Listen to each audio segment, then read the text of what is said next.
এবং আওয়ামী লীগকে ফেসিবাদী আওয়ামী লীগ হতে যারা সহযোগিতা করেছে তারা এখনো পর্যন্ত রাষ্ট্র কাঠামোর বিভিন্ন জায়গায় আমরা তাদের অংশীদারিত্ব দেখতে পাচ্ছি।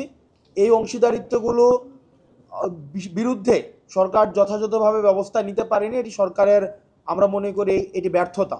সরকারের এই জায়গায় শুরুতেই যারা আওয়ামী লীগকে ফেসিবাদী আওয়ামী লীগ হতে সহযোগিতা করেছে তাদের বিরুদ্ধে আগে এই ব্যবস্থা নেওয়া উচিত ছিল। তো শুধুমাত্র যে আজকের ঐক্যমত্য কমিশনের বিষয়টি এমন নয়, আমরা রাষ্ট্রের বিভিন্ন স্তরে আমরা দেখতে পাচ্ছি যে ফেসিবাদী যে এলিমেন্টসগুলোর কিন্তু সরব উপস্থিতি, সেটা মিডিয়াও কিন্তু এর ব্যতিক্রম নয়।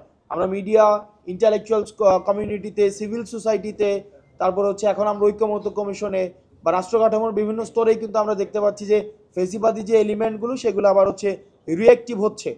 সেগুলোর বিরুদ্ধে যথাযথভাবে ব্যবস্থা না নিতে পারার জন্য এই সরকার অবশ্যই এর দায় নিতে হবে।